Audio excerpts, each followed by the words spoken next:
Everyone, welcome to a new episode of the Water Show. And hi, Björn. How are you? Hi, Antoine. How are you? How is it with a baby on board and is disturbing you all the time? And how is it? You see my fresh face. I mean, Oh, really? I couldn't see you, over the last weeks. I couldn't see you anywhere. yeah, we have a good repartition of the work with my wife. She does everything, and I support. Um, Okay, that's good. I was expecting that your ladies are taking care about little Victor. yeah, it's funny how excited they are about it, but it's not about me. It's not about my son today. We have a True. very fascinating topic on our plate today. A test we want to do as well with you in the chat. So please fire the chat up, and we're really looking forward to see how you react because we've prepared some stuff for you, some good stuff and some bad stuff. So you will Yeah, tell you us how prepared the bad. bad. I prepared the good. Oh, here it comes again. So on that bad joke, Björn, I'm gonna have to launch the credits and see you on the other side of it. Have fun.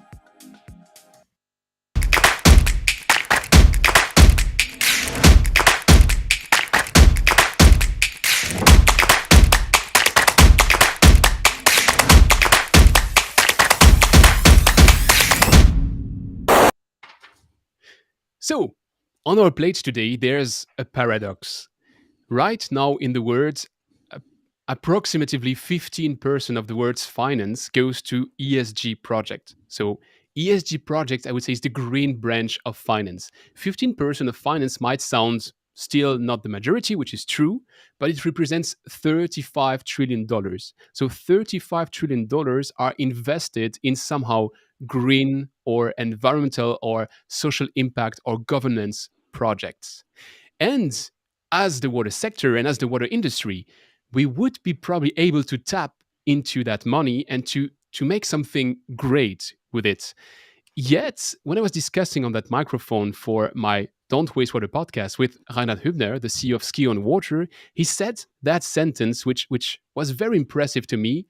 Too much stupid money is chasing too few good projects, which means there's a lot of money and there's not that much good projects. So we were wondering with Björn, is there a way to You, bring those two you, words together? you know what? That reminds me something because we have our partner today. Our partner today is one of the most growing companies we have in our sector right now, because we are talking about Enviro Water. Enviro Water, just to clarify, Enviro Water is a group of companies where Envirochemie, Envirofog, and Enviroprocess are under this group, and they deliver water and wastewater treatment solutions for the industrial clients. I mean, I could highlight some numbers as 210 million revenue or 1,000 employees or 30,000 customers.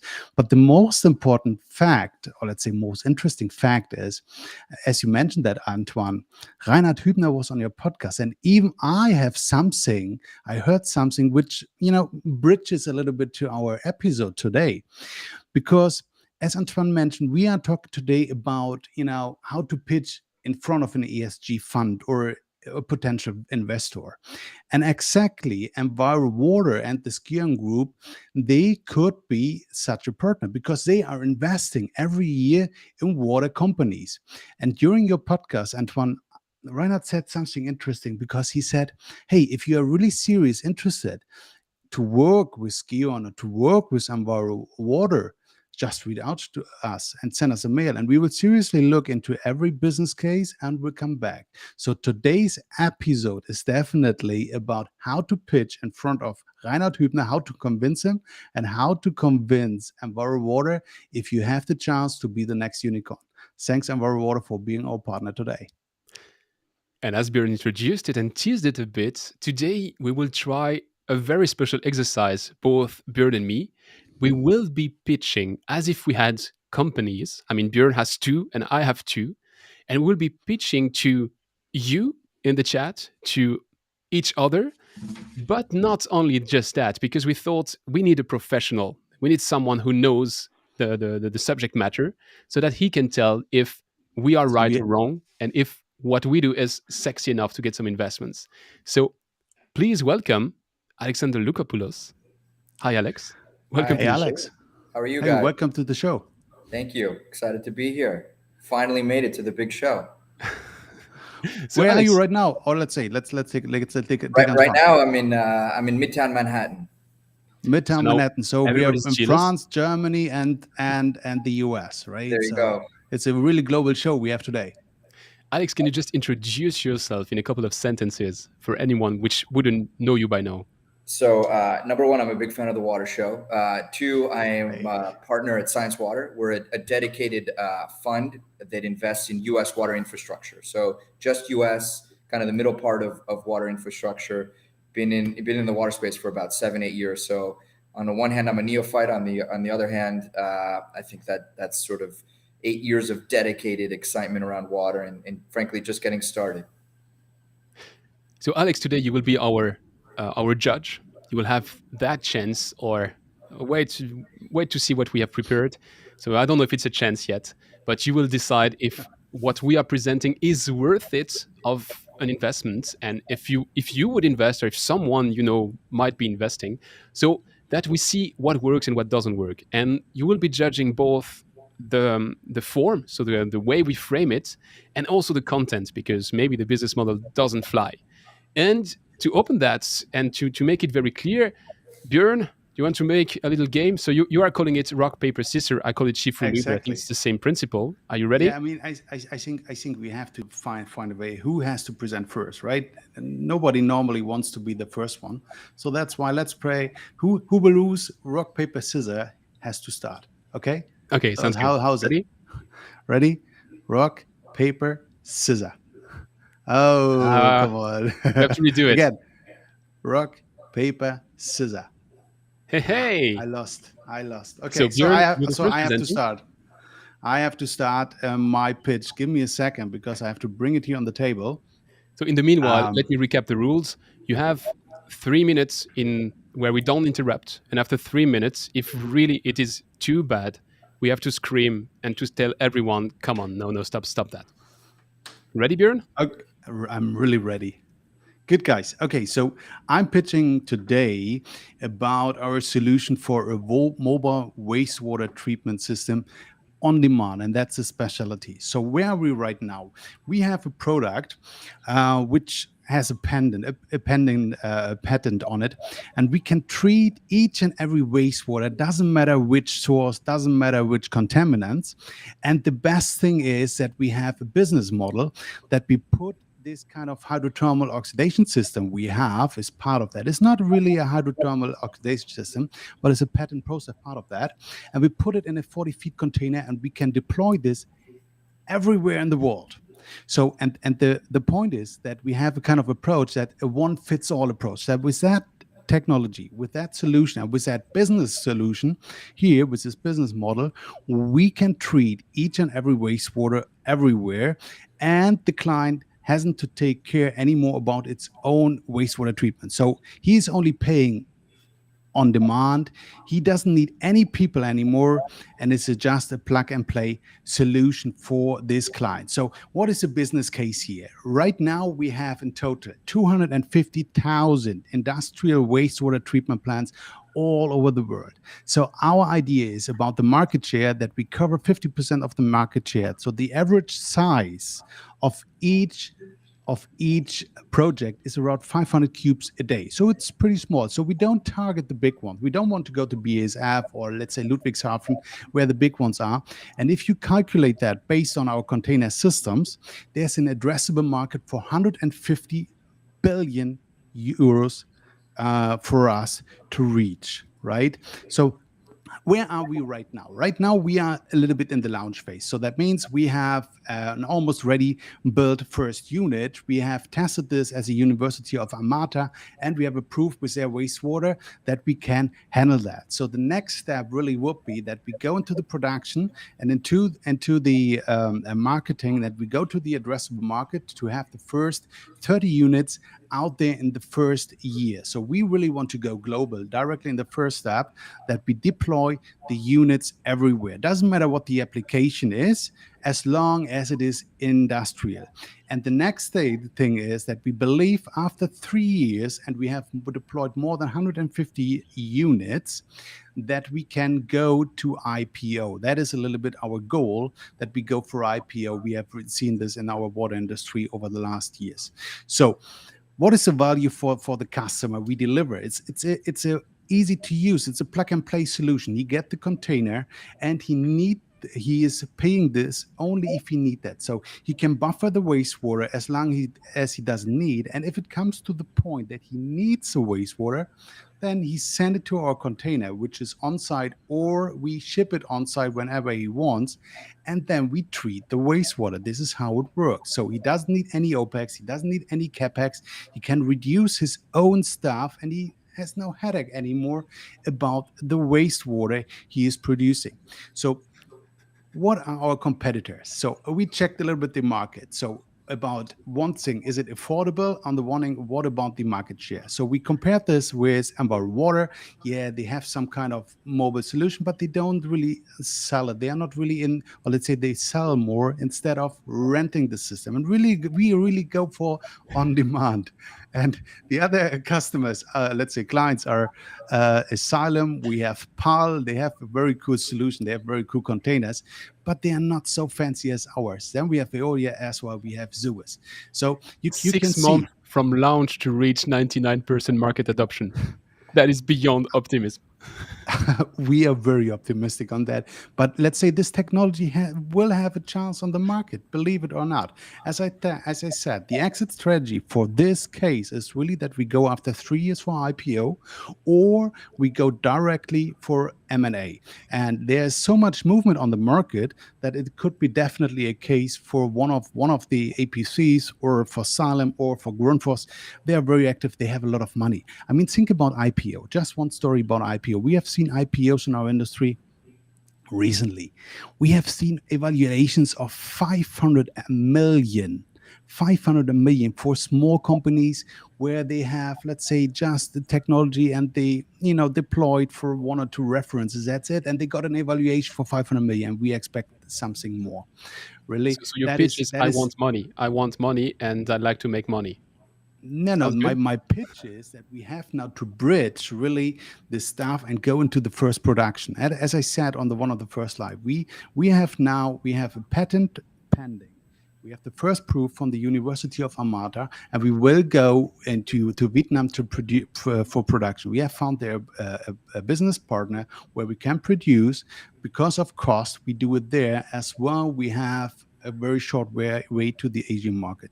So what we are looking really is here, we are really in the seed funding, and we are looking for 5 million, just for this, for the 5 million, just to explain that. 5 and million the 5 yen, dollars, euros?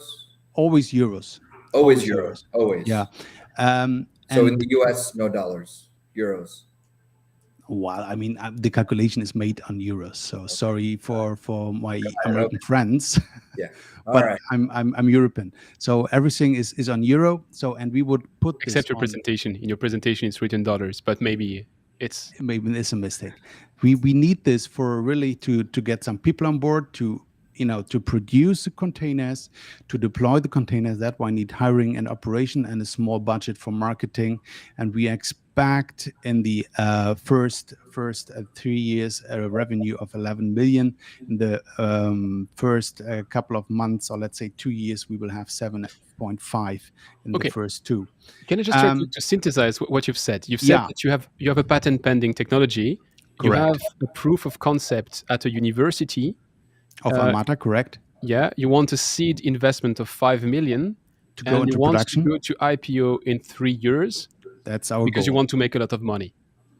No, we don't want. I mean, every company needs to make a lot of money. But let's say we can solve the issue here. The issue is that all the industrial, or let's say all the production facility, which have its own wastewater treatment plant, they don't have to care about anymore because we can deploy our containers on demand. So that means if they have a batch process, or if they have the seasonal process, or if they just can buffer for a couple of months and then they treat the wastewater with our solution for 3 months.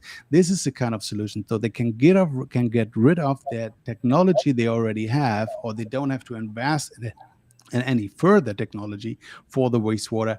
This is what we are looking for. And that's why I came with the numbers, because the number of 250,000 installation, I think is a very conservative Yeah, number. that's my favorite part of your presentation. It's what I call usually the one person of China fallacy. Like you take China, you say, hey, China is big. There are a lot of people living in China. Let me get just one person of that market, and I'm a billionaire. So yeah, I mean, yes, 250,000, part of that is China as well. But let's say we also considered North America, we also considered Europe. let's I let. love the optimism here. Love the optimism. Can I ask you this magical black box that's going to kind of solve so many of the problems? Do you have any specs Yes. for that, or is this sort of that picture that you had on the front page? There you Say go. again. Beautiful. Say again. Do you have any technical specs as to how it's gonna solve all of the Yeah, different due to water the problems fact we have, as I said, I mean, we are public here a little bit, so that means I have something. It's a patent process. Let's say, so now it's a patent pending process. That's why I don't want to tell you too much about that. But Okay. believe me, it will. It's a revolutionary treatment technology based on hydrothermal oxidation. And I mean, whatever it comes in, whatever the wastewater is, we will just produce clear water. That's all. They're And drinkable we will bring it back to the facility. That is the cool thing. drinking water better than Evian, you think? It's not really drinking water, but let's say you can use it for irrigation. Oh, irrigation. Got it. Got it. Yeah. Got it. So Alex, what do you think? Would you invest in that company? Look, love the enthusiasm, but I think starting with page 1 all the way to page 11, I think this was a big no for us. I mean, you generically talk about the market being huge and it's great, but the substance in terms of how you break it down, I think is not really an investable thing. Then you talk about the actual product. I understand that certain things being a public forum, whatnot, but there's no substance in terms of actually how you're going to solve the problem here. You're really just using some big numbers and some big addressable market, but the solution, frankly, is not really there and not really believable. And then, I guess the third component is the execution. Not really quite thought out because you're super early, right? You're just coming out of a kind of a product spec area, and to go from that to 7.5 million or whatever, pretty ambitious. So you lost me on the credibility with your on page 2 here, but I was really excited by your enthusiasm, and you clearly have been watching some YouTube videos on using the buzzwords, right? Because pay as you solution for everybody, scalable, modular, pay as you go, lack of OpEx, lack of CapEx. You definitely hit all the buzzwords. So I'll definitely give you credit for all the buzzwords, but this was probably a B minus. Okay. I mean, I have to defend myself. I have to say I don't watch any YouTube, even not Antoine's videos. So I didn't got it That from was YouTube. a cheap shot. Okay, but I think YouTube has got some great resources for maybe I entrepreneurs. should watch more. So if I would tell you a little bit about what is inside the box, then you would be interesting. For the first minute, I would be interested, and then I would kind of lose interest when you started talking about the whole market being 50% of the world, including China. Okay. There's another element to me, which is 3 years in the water industry. I mean, if I recall what Paul O'Callaghan was saying in his thesis on the dynamics of water innovation, he's saying that the most successful technologies there is in water today, they took 16 years on average to be in the middle of the market. So you're saying you beat all of those. You say your technology is so much better than all the others that you can be 5 times faster. Okay. Beside my presentation and my business case, isn't that exactly one of the issues we have in our industry, that everybody coming out with a technology which can solve everything, let's say, just in 1, 2, 3, 5 years? Alex, what's your experience on that? Yeah, no, I mean, I agree. I agree with you that I think the that you have to understand the water dynamics, right? And the water dynamics are, yes, things do move a little slower, but we're trying to truncate them a little bit more. But I think the problem is people aren't focusing enough on specific micro solutions that actually, if you do focus on the right solution, then maybe you can truncate it from maybe 16 years to 7 or 8 years. But too many people are focusing on the grand all solution for everything, Yeah. not enough specificity. And I would say, honestly, that's the biggest issue that I found with this is it wasn't specific enough. And if you had Yeah. made it specific enough to a specific industrial use case, then you can alleviate the market size doesn't need to be 1 trillion, right? Doesn't need to be the whole world. It just needs to be big enough, and that will help kind of truncate the adoption phase, I think. And people also need to temper their realism, right? Because not everyone is going to want water as a service, gallon per service. I mean, you will need capex, you will need opex, but if you got to find the right sector, then maybe you can actually be successful. Okay, so that means with this personal idea, I failed. So, okay, Antoine, I'll leave the floor for you, right? Good. So it looks like that you have a better one, Oh, hopefully. trust me, mine is not better. At least you have a lot of slides on your on your desktop. Hopefully you can find the right one. Here we go. So, I'd like to open with a bit of a positive spirit. Pure water is the world's first and foremost medicine. And that is a Slovakian proverb. And I have to say, it rings a bell in me because right now, 2 billion people lack access to safely managed drinking water service. And that is hard to believe, but still, that's the case today. And that's something I can solve with my company and my invention. Actually, my solution is ultrafiltration. And I think that slide doesn't really encompass what it is, so I'm going to go a bit deeper into it. So, ultrafiltration avoids using chemical products and offers the best operating cost on the market while being compact, easy to expand thanks to its modularity, and bringing a constant water quality regardless of the water at the inlet of the plant. Ultrafiltration also enables to remove viruses and bacteria from water while preserving mineral salts, which makes it a perfect drinking water technology.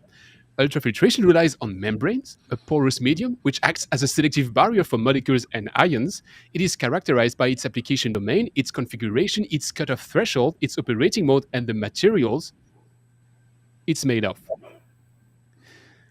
The membrane collodion is made of two main parts. So first you have a polymer that supports the membrane, and second you have a solvent that dissolves the polymer. Oh, I forgot. There's a third one. There's also a blowing agent that triggers the membrane's performance. Okay. Now, I had prepared some slides, some technical slides, but I feel like that's maybe not the right moment to show you that. So let me go a bit faster on that. That's not too much details here. That's the membrane. That's another view of the membrane with a bit of a closer loop. And no, that's not what I wanted to show. No, sorry. Wait. No, sorry. Yeah, so that's my membrane. Of course, you can notice it's really a cool membrane. Now you might be thinking, how could we work together? Because I feel that's what you want to say right now. You say, oh, could we work together? I know. So I've prepared a little video here. Let me just click on it. Here. No, wait. Okay, so the video doesn't work. Okay, then do you have questions? Are you finished? Is Yes, of course. what are you asking for? To help with the video? Should we help you with? Well, I have. It was in the video, so but my ultrafiltration is cooler than all the ones on the market. I just need people to buy it, so I need some investment to build my factory because right now I'm doing that in my garage, which is what you could see on slide 7. That was my process to build it in my garage. Okay. Yeah. So what is differentiation? I mean, cooler is that really the Um, the right wording? yeah, I think How that do you all. want to beat all the established players? Yeah, I think there's I just bought a report from a research company which was saying that there's 1,000 membrane company on the market, and I think those 1,000 membrane companies are all wrong because I am using polyether keter sulfone, and it was abandoned in the 90s. I don't know really why. I think they were wrong, and I think that my take at it is much better because I've tested it in my pond. I have a pond in my garden, so I've put my membranes in my pond, and trust me, it's much more effective than what I was using before. So I think all those 1,000 What companies. did you use before? Nothing. Then it is more effective. You're right. Yeah, okay. I wasn't treating my water before, but my water is much better now. Okay, got it. Okay. I love the emoji. Can you go back to that? I love the tiers and sort of where did you get that 2 billion number? I thought it was higher. Yeah, I was looking at the UN website. I don't know if you know the UN, it's the United Nations, Oh, the UN. Okay. and they do these statistics on SDG 6, and they mention what's the stage right now, when 74% of the world is having access to drinking water. So that makes 26% that doesn't have access. So I made the math. I just Googled how many people on Earth. Google told me 7.9 billion. So I made 24% of 7.9 billion. And that gave me that 2 billion number. Got it. How did you I'm a get interested scientist. how did you get interested in solving the water crisis? Were you in the treatment business before? Are you an engineer? Are you Not a really. finance guy or Um, I'm a baker, and I know how to do things with my hands. So I thought if I can bake some bread, maybe I can bake some membranes as well. So that was a bit my rationale. Oh, please, at some point you have to stop me because no, I don't want Okay. to stop you. This is really the That's a I, fun I show, thought right? Bjorn's presentation was bad. I have to say that this is like this puts the term wastewater back into VC pitches here. Okay. Pretty interesting. I don't I don't honestly, I have to break my character now. When I saw Björn's bad presentation, I thought, okay, maybe I overplayed the bad element of it because I think mine is from a different magnitude in terms of it's, badness. Have you ever seen such a pitch, Alex? Such a bad one. I yeah no mean, to be honest to the audience, I mean, we prepared here two, let's call it a little bit bad presentation, bad pitches, because we want to start from the low angle. I'll let you answer, Alex, but just to tell you, I started from something which I've seen in startup pitches, which is SDG 6. You put a statistic about SDG 6, and then you say something which is totally unrelated. So that was a bit what I tried to yeah emulate no here. and I to answer your question, which is really the fundamental question here is, I mean, people, I've seen elements of everything you just described, right? Because people tend to copy, things that they've seen in the past. So the one thing I see a lot of is the first slide saying, "I'm going to save humanity," right? And then they got this big, beautiful chart, and it's not a cool. The coolest thing about your presentation was I had never seen that specific crying emoji before, but people throw that out there as page one or page two, and I initially, that's where they lost me, because that means people are just starting at 50,000 feet, not even 40,000 feet. When you're actually, I think starting with the business case, I think most people in water, they know all that, right? So you got to bring it from 50,000 feet down to 20 or 30,000 feet, and then sort of try to solve it. And that's, it was universal in both of your presentations is, you started way too high, and people do that way too often in water, not knowing that specifically the people they're targeting and they're speaking to in the water space, they just gloss over that immediately. And then, obviously, what's the solution, right? People, again, I don't think spend enough time really focusing on the solution. And then lastly, on the actual target market, which again doesn't have to be too big. People, if you can get those three things right, I think you're 80% ahead of everybody else. But have I seen stuff like this? I mean, all the time. It's Really? yes, yes, yes. Okay.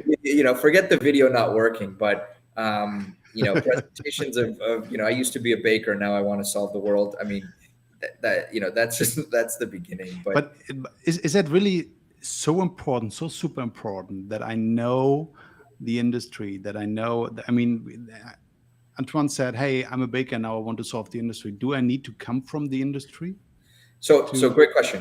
No, I don't think you need to. I mean, I didn't come from the industry 7, 8 years ago, right? I started reading about SDG, all these things, and Matt Damon walking around without a shirt, talking about how much people should, invest in water, So that's where you start, right? But if you really want to get serious about it, I think you got to bring it down, and spend the time to know it, right? You can't just be stuck in I read Matt Damon's book and I'm going to solve water, and I, read a presentation about the UN, and somebody told me water is important as the new gold, right? Or the new oil. Mm, That's you need some substance behind it, because that alone isn't going to get you there. But yeah, you can certainly come from other industries, but you need to spend a little bit of time, certainly watching the water show, and understanding, the water market a mm, little bit, not years, but it's too often that people come from that. Or I saw some garbage in my ocean and I want to fix it with a drone. I mean, that's not going to get you there, because again, being in the space is not easy.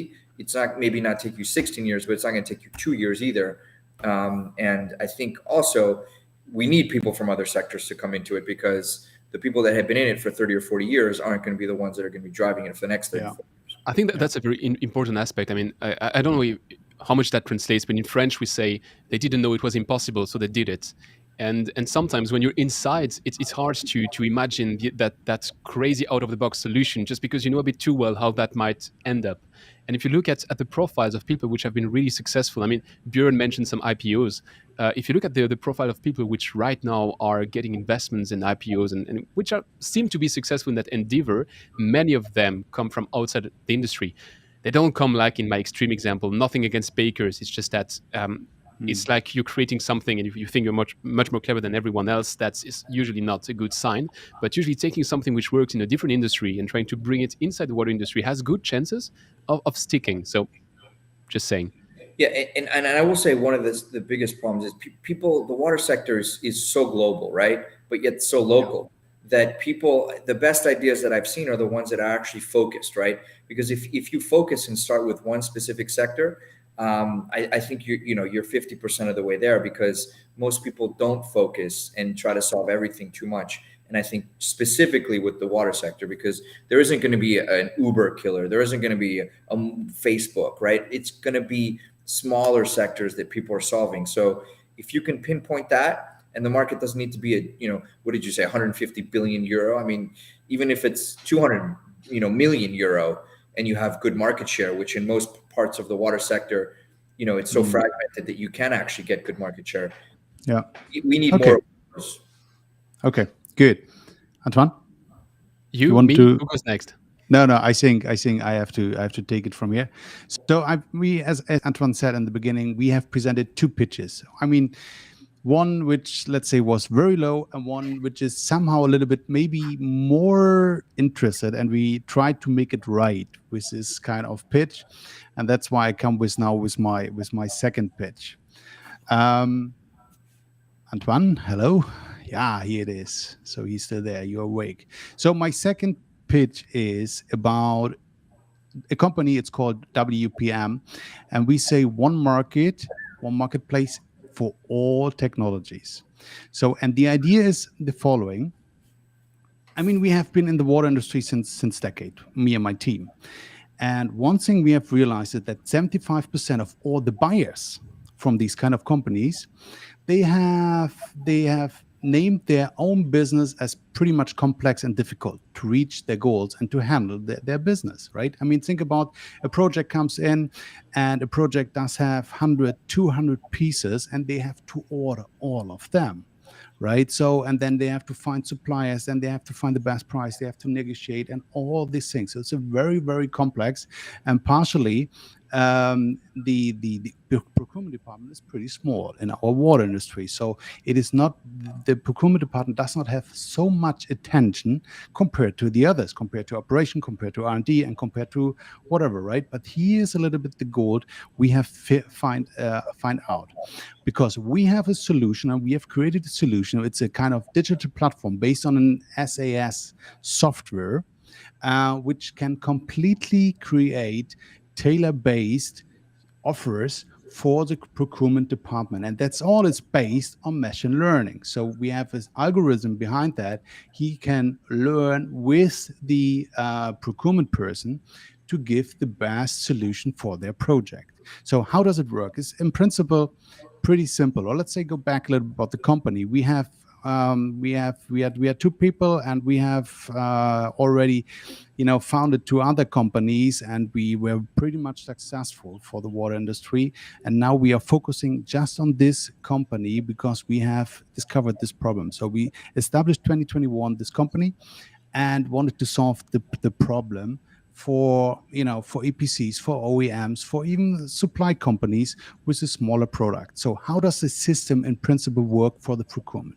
So the procurement person, or let's say the buyer, who comes to our software, who uploads the request, what he needs. It could be, I don't know, he needs 5 high pressure pumps, he needs some piping material, he needs a blower chemicals, whatever he needs, right? He upload that into the system, and then he goes back and he relax.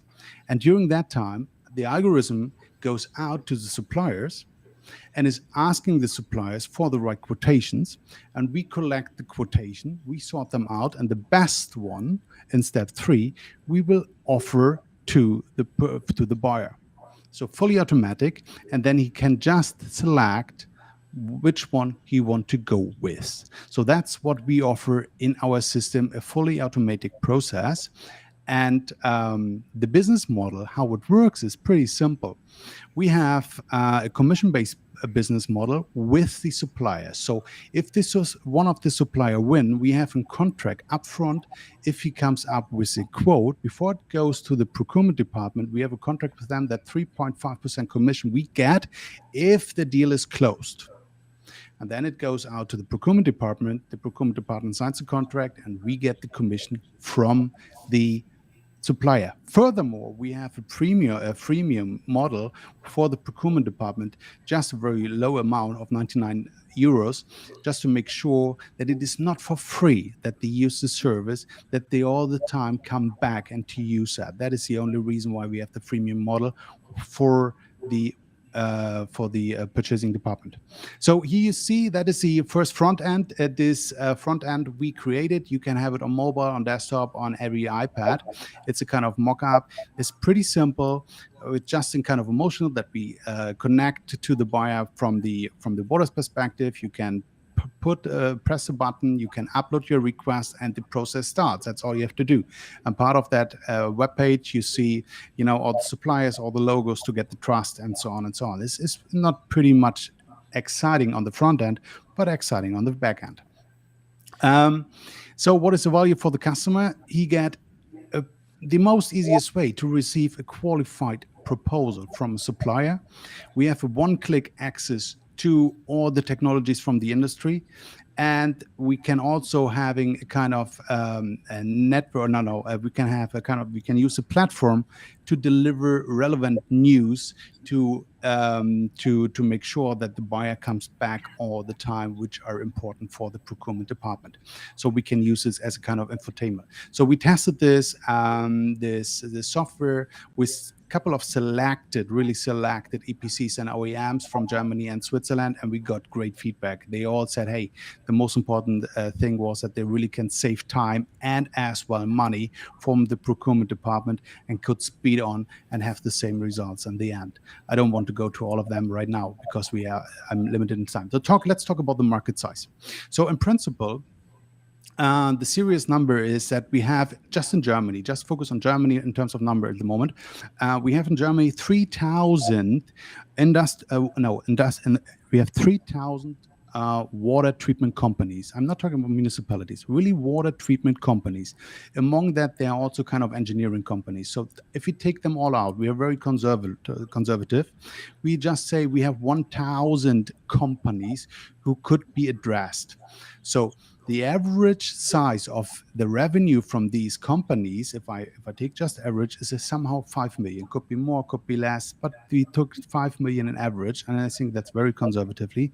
So based on the revenue all these kind of companies, they have normally 50% cost of goods sold and 30% material. So that is really the addressable number, the material out of the 5 million. If I take this for the entire market in Germany, we are talking about 1.5 billion, which is just the material which is bought by these 1,000 companies. So, and we are saying in Germany, we want to address 30% of the market, which is 500 million. So we don't want 500 million, but we want that 500 million are going are traded over our platform. And based out of that, we are thinking 3.5% commission is our number we can achieve. So that is the target is in Germany, 17.5 million. If we put this on entirely Europe, the addressable commission we are looking for is somehow 50 million. So that is the magic number for an entire European market. For sure, we are saying, hey, our let's say market share will be a little bit lower due to the fact that it's more separated and split it and so on and so on. That way, we are saying 20%. Can I cut you off, I Björn? think this is Sorry. very conservative. Sure. Did you reach out to the EPCs and the OEMs? Yes. You cited the customers, but I'm wondering about the suppliers. Did you reach out to them? Yeah. We have contract with the suppliers for sure. I didn't talk much about the back end, but in the back end we have all the, let's say, major suppliers contacted and contracted. So that means if they receive an offer, they decide whether they want to give us a proposal. And with the proposal, they get a commission agreement that we get 3.5%. It's like the real estate industry, right? Similar like this. So if we get the proposal, so you're a distribution channel for them. Exactly. We are making sure that they get leads. So it's a win-win-win situation for all of us. So just the addressable market, Europe, 50 million, somehow, as I said, very, very conservative, calculated. So the calculations, especially if you take it on the long run, and the most important fact here is that the gross profit margin is pretty high. We are calculating if that is really a scalable business and if it runs pretty smoothly, that we have a gross profit margin of around 75% due to the fact that we have no overhead for that. We have just the IT and some marketing. These are the major cost drivers. So we compared this against competitors which are on the market like Industry Stock or Compass or many others.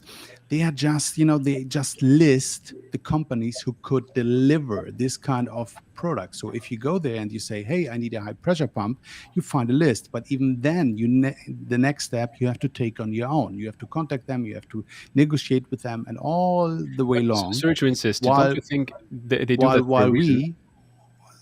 Say again, sorry. Don't you think they do that for a reason? Sorry to insist, just because I'm wondering why a company would accept you to get offers like for free and everything. So if let's say you have pumps on your platform and I'm a pump supplier, I can get the price of all my competition just by filling an order on your platform. No, you don't get the price of the competition. How should you get the price of the competition? I would pretend to be a customer. And I would say I want to purchase a pump, and you would be inquiring to all my competitors, and I get the prices from everyone. But let's say we are not stupid. Even there are some humans working. You're not stupid. You're a bit fast at saying that. I don't know you. No. All I'm saying is, let's say if you are a pump supplier and you are listed with us, and an EPC or OEM is coming and saying, "Hey, need a pump," then he upload the request. The algorithm, the machine goes out directly to suppliers. We get the proposals. We select the best ones out and give it to the buyer anonymously. So that means without any brand. So if he said he wants to go with number one, we have the signed agreement, then he get the name and the deal is closed. This is how it works. So it is not that you can go by the other way around and say, I just want to have the number of my competitor. Makes no sense. Okay. But just go back here. The marketing strategy, I don't want to overstretch that a little bit, but it's full on digital ways. There are many ways because we want to inform also the industry. We want to be relevant. We want to deliver news. That's why we pretty much on content. So we are right now in a phase where we need to develop the back end to the end, and therefore we are looking for 1.5 million in terms of seed funding. right now for the moment. And we have to spend this on the IT mostly, 40% on marketing and a little bit on HR. So as I said, we are pretty sure that we will generate 3 million in the next 24 months, and then the journey starts. This is how it works. Just to summarize that, the final slide, this is a huge opportunity because you are the first mover. There's no other business case like this one in the industry. It is a simple business model. It is highly scalable. And think about the possibility. We start with the water industry because we are all coming from the water industry. We know we have the network and so on and so on. But even if that works, if the proof of concept is given, then we can go to others as well. As I said, finally, I mean, the founders of these companies, they have a proven track record with other startups, so we know what we do. So this is the invest case. Happy to answer all the questions you have. Great.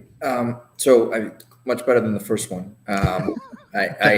You definitely, this one is a much more focused problem, right? I mean, you address the problem from the inside perspective, right? Which I think is good. Then you kind of break down the market like you did between Germany and then Europe, which I think again is very, very realistic. And I think also you're breaking down, sort of your overall thesis. You tied it well together. And I'll just go back to Antoine's point. And I think that the biggest question that I would have is here you're creating efficiency for the buyer, right? But you're disintermediating kind of the middle part, the distributor or exactly. the seller, right? So the question is, can you really do that in this market without kind of hampering the relationship that exists for the distributors in terms of the personal relationships or the credibility? Now, I don't know specifically, maybe there's certain parts of the water kind of procurement market where you can do that better than others because everybody wants more efficiency. And certainly if you can pinpoint that, it's better. Can you do this with pumps? Can you do this with, active, membranes, this and that? I'm not so sure because so much of it is based on the credibility, the relationship, the technology, the brand. Fully right. Fully right. Fully right. If you're able to do that, then obviously the rest of it makes sense. And you have certainly made a much more credible argument that flows. But it's really that, Okay, let me answer that. Let me answer that because this is a very fair question, and we talked about that as well.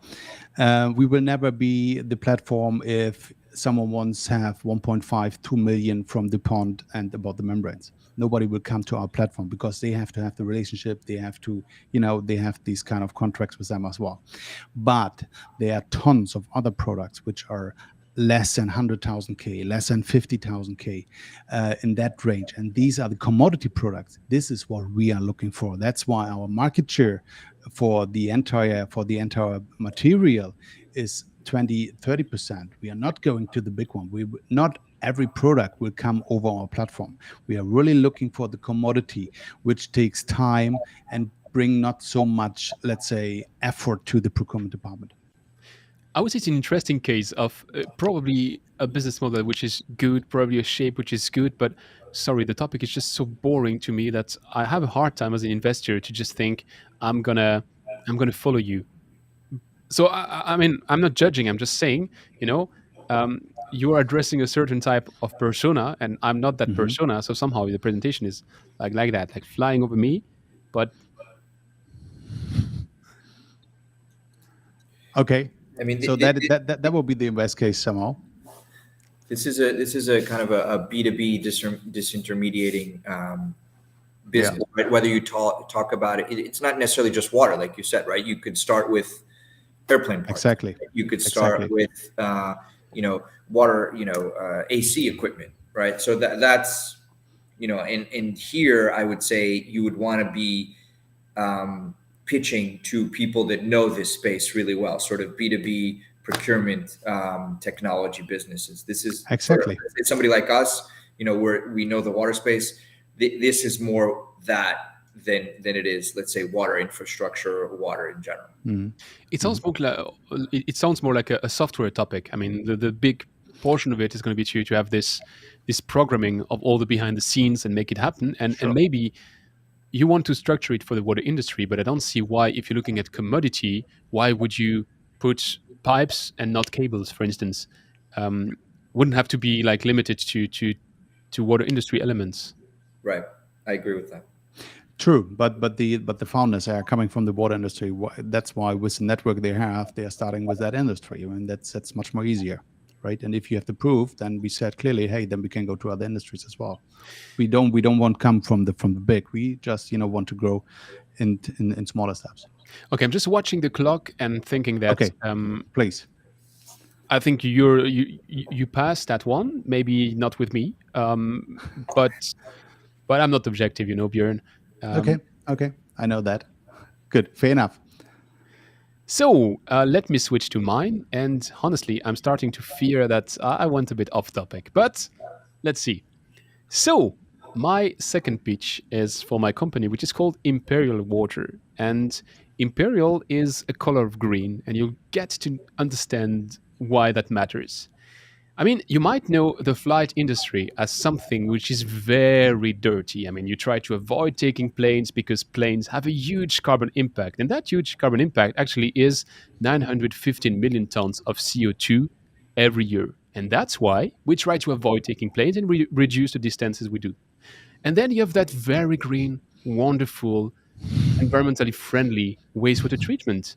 And you think that must be perfect. That must be really, I mean, something green and environmentally friendly. And guess what? It emits 1.5 gigatons of CO2 every year, which, if you put it back on the bigger scheme and scale of things, is 3.5% of the world's emissions in carbon. So, knowing that, if you compare it, it's more than all the trucks and cars on the road in the United States, which are not known to be the most environmentally friendly ones. So, just to give you a magnitude, that is the impact of the wastewater sector. Not talking of the water industry in general, really looking at only wastewater. Now, there's SDG 6, which was present in my first pitch, which is still present here. And SDG 6 says we want to have all the wastewater in the world to be treated. And today, there's 44% of untreated wastewater. So if I do the math, 44% of untreated wastewater, which will get to be treated at some point, if I take the same carbon emissions, which I just showed with the first part, that means that in 2030, when we meet SDG 6, we will have 2,700 million tons of CO2 emitted in a world which is trying to go to net zero. So as you see, we have a problem. And that problem means that if you are just running one of those plants, you might look at it as an asset, but it's not an asset, it's a liability. Because at some point, you will still need to treat your wastewater, but you will not be authorized to be emitting any kind of carbon. So what do? Let's try to understand the problem a bit deeper. Actually, the problem is that wastewater travels on average 6.5 kilometers between the point where it's emitted until the point where it's treated. And that means that along the way, there's a lot of those pumping stations, and those pumping stations are consuming a lot of energy. Once it reaches the plant, it goes into those big wastewater or brown jacuzzi, and there's a lot of air which gets blowed, and that means 60% of the wastewater energy goes into that specific step of blowing air into the water. And finally, I mean, a portion of it might be going to digester and everything, but all of that is degrading where it is, and it is emitting methane, and methane is 38 times worse than CO2 when it comes to greenhouse gases. So we have a problem, and it looks like we have some ideas of where that problem comes from. But what if we could eliminate that step? What if we could say, stop with the brown jacuzzi, and we can do better than that? And we can replace it with something which is biological and which is biotech and bioengineering. That would enable us also to kill this methane, because all of a sudden we don't emit those greenhouse gases anymore. We leverage them and we turn them into biofuel. And what if we could also solve that problem of that wastewater traveling distances between the point where it's created until to the point it's going to the treatment or to the river, and we say, instead of that, let's go decentralized, and let's go very close to the point where it's emitted and treat it as close as possible to the point where it's emitted.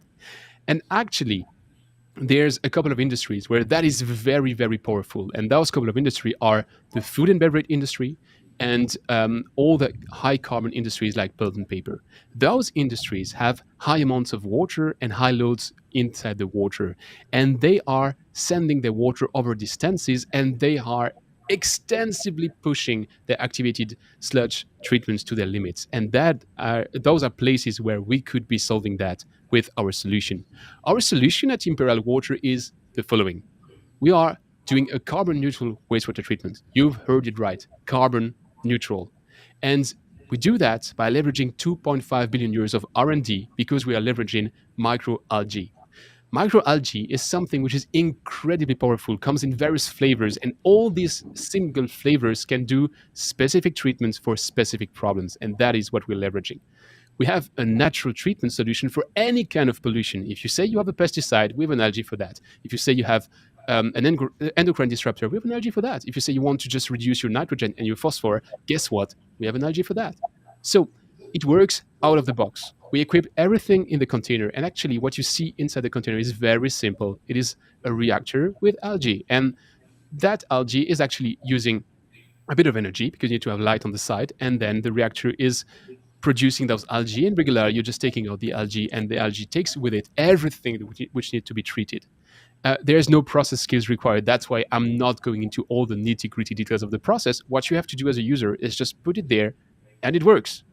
That's it. You don't need to know more.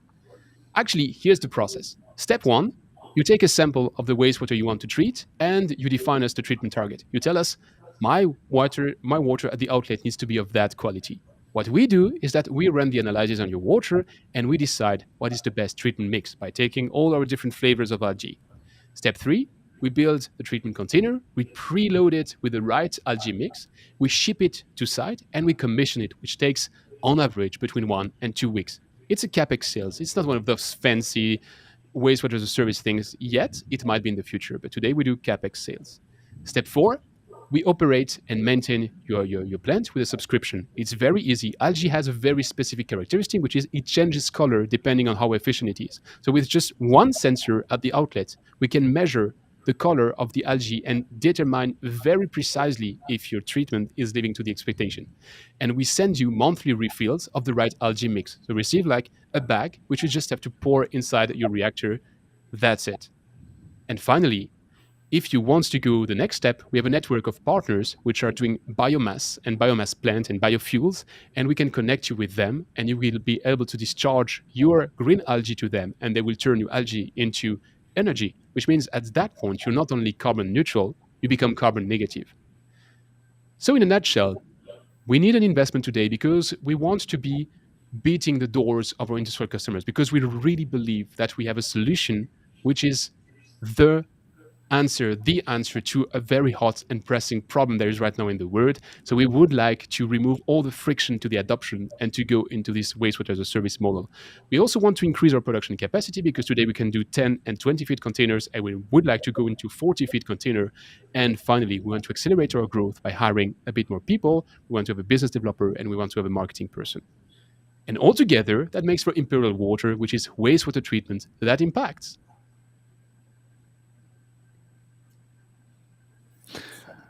Great. Okay, Well, thank you very much about that. Do you produce the algae by yourself? Actually, Where does it there's come nothing to produce. We are just farming species which exist. There's a from? body Well, of work existing. is a kind of production. I mean, you have if you farm, then even there you have Yes, to we are produce some. farming algae powder. If that's your question, we have 120 flavors of algae, and all of them they are listed as to what they can treat and what they cannot treat, and then we mix them in the right fashion. so I mean, this is well thought out, right? You give some really good macro, and I would say, investing in water runs the gamut, right? From super early stage all the way to, massive amounts of money for infrastructure, large projects. This is sort of pre-early stage, if you will, right? Because you haven't really honed in on kind of a use case, the product. You have done a great job of kind of the macro, and identifying the problem, and certainly, with your modular system and the business model, but it's kind of far from being proven. But I would say that this is sort of, pre-seed. Let me raise some capital to kind of see if the system works, how to do it, do one or two test cases, and then have that move along kind of the pendulum. But this is as early of an investment as or a deck as I've seen, or would see. It's a seed stage investment. Yep, Probably even, to be honest, a friends and family round. probably.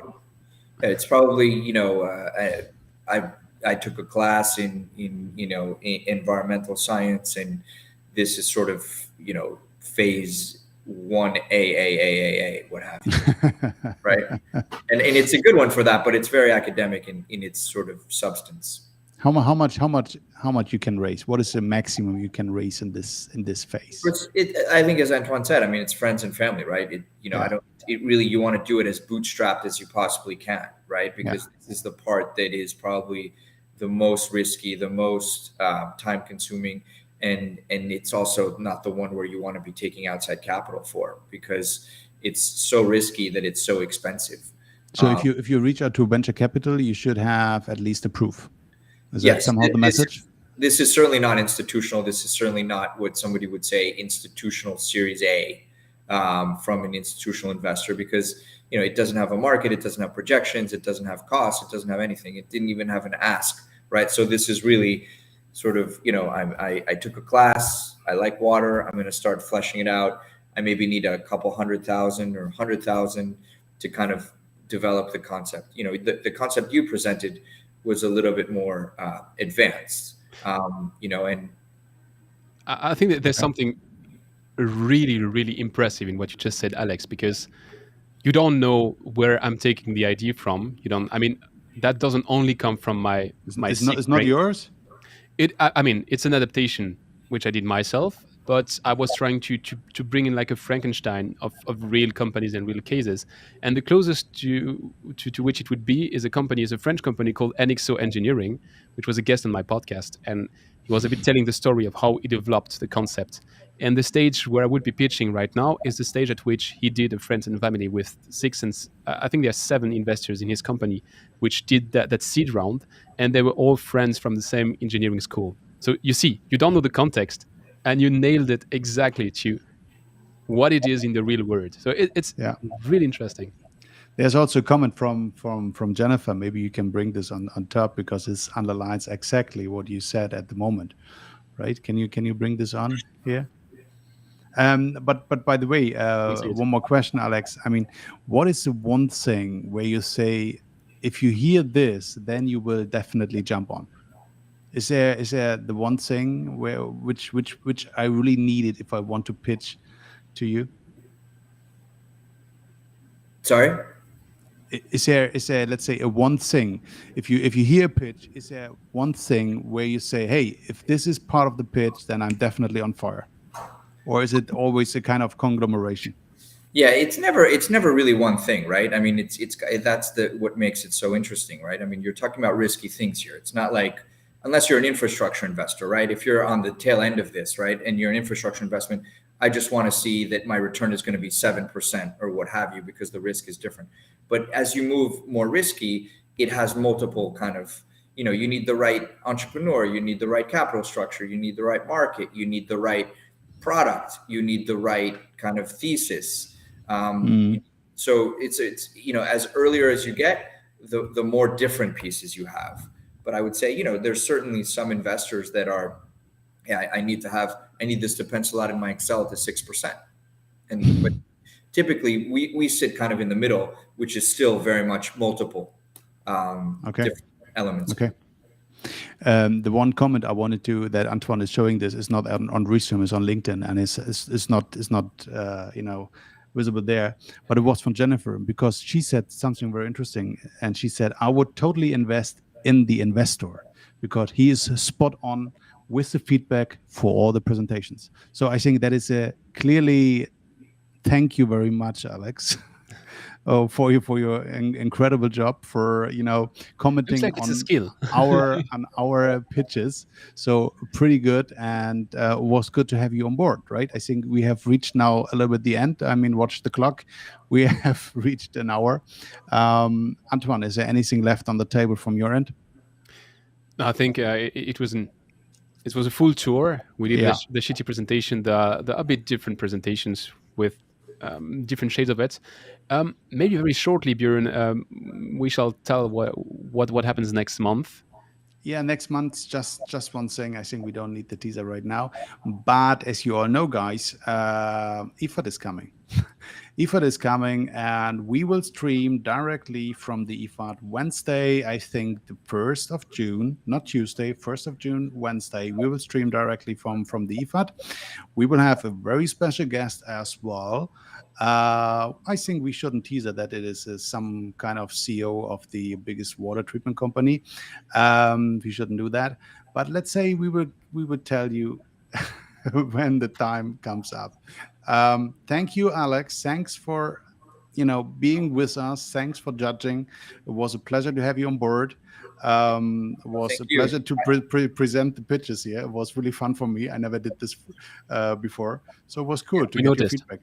No, I mean, I want to thank you guys for having me on board, and the work you guys do, I think, is great. I mean, not only are you bringing substance to the water conversation, you're making it more appealing, more, to some extent more sexy, which I mean, I think it is. That's why I think this sector is so fascinating. And the other thing that is fascinating is, you need to bring different types of people together, right? Yeah. And that's not so easy. And you guys are doing that with your show, and hopefully, I can help in any way in terms of this pitches, because we do need more people that can kind of shepherd problems through solutions, and part of that solution is capital, right? Yeah. To get there, and coaching, and we certainly hope at Science Water to be part of that. But I mean, I think many more people should feel encouraged to do that, because, as we know, I mean, there is no lack of problems in this space, and enthusiasm. So, when you have two of those ingredients, I think, we're just doing our part to try to help that along. But you guys on your show, I hope it continues, hope it grows, hope you get many more people excited about it, which, on both sides of the pond, as they say, right? And Asia. So happy to be part of that in any way. Great. Well, that's a Thank brilliant you. conclusion. Thanks a lot, Alex. I'm going to use my last 20 seconds just to mention that in the next week, I'm going to be at the Global Water Summit in Madrid. The week after, or the week after we are at EFAT, then I will be at the Blue Tech Forum as well, beginning of June. The reason I'm mentioning all of that is that I crave the feedback. So if you just want to have a beer, want to have a drink, want to have a meal with me, I'm very happy to take some time. I mean, Björn will be together at EFAT, and we'll be very happy as well to have that same kind of thing with all of you, to just hear and listen a bit from the community what you want to have more or less in the next shows. That show is here to stay, but we want it to be even more catered to your needs. So we always look forward to your feedback. And that being said, I think it's the first time we are so much over time. So I think we have Yes. to close. And yeah, see you very soon, physically, Björn, at IFAT, and all of you, whenever you want to have some feedback with us, and Alex, yeah, anytime soon on the other side of the Atlantic. Thank you. Great. Thanks Thanks. for being with us. Bye everybody. Bye. Hey, Restream Doesn't want